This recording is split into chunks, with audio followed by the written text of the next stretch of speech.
Nous avons assisté à des finales, il y a eu des gagnants, il y a eu des perdants. Mais ce qu'il faut comprendre à travers toutes ces rencontres, c'est que c'est l'école à Tamba, c'est l'éducation à Tamba qui a gagné aujourd'hui.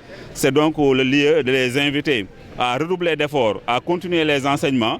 Nous allons vers d'autres compétitions avec les phases régionales.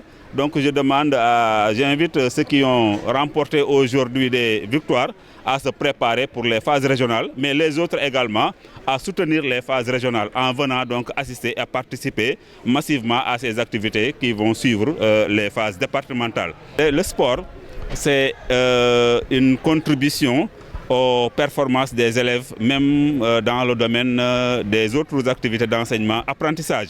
C'est pourquoi nous devons davantage lui donner une importance capitale au niveau de nos enseignements apprentissages. C'est d'ailleurs l'occasion pour moi d'inviter l'ensemble des acteurs au niveau de l'éducation, mais surtout les enseignants à avoir beaucoup plus de considération par rapport à l'éducation physique et sportive. Parce que si aujourd'hui nous nous réunissons pour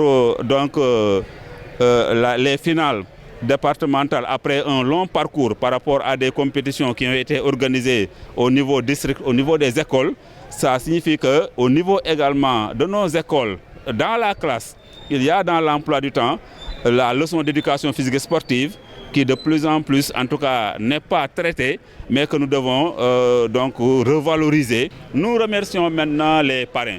C'est vrai que pour réaliser cette activité, cet événement, nous avons bénéficié de l'accompagnement de beaucoup de personnes. Et parmi donc, ces parrains, nous pouvons vraiment noter la contribution remarquable de la MECAP, qui quand même nous a accompagnés de manière très consistante. Et vraiment, nous les remercions et nous leur disons que nous leur tendons encore la main pour continuer la collaboration. Parce que l'éducation, c'est un domaine pour lequel nous avons besoin de plusieurs acteurs, de tout le monde, pour pouvoir en tout cas avancer et assurer le développement de l'éducation des enfants. Oui, la MECAP, comme je l'ai dit ce matin, est une structure à caractère mutualiste.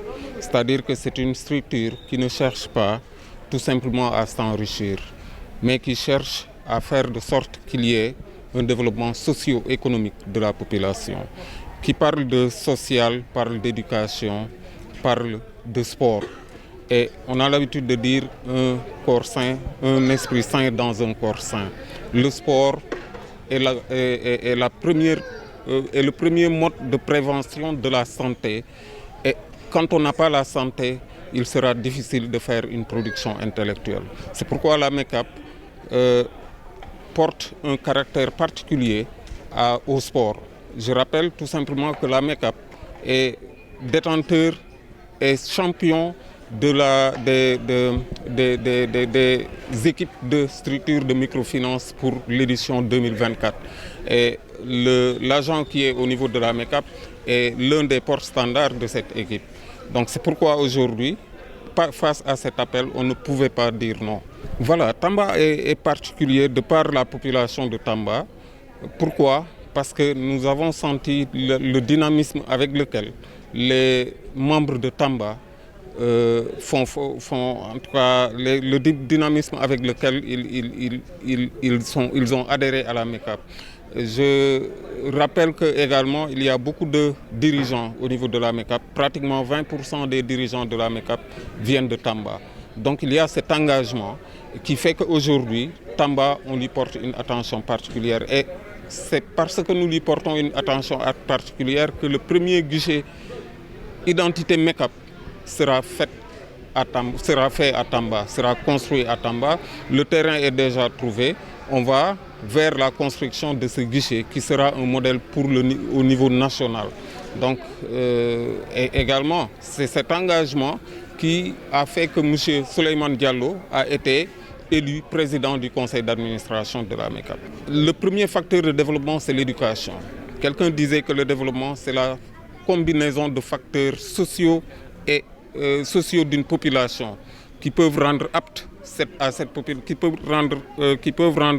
aptes les mécanismes pour aller de l'avant.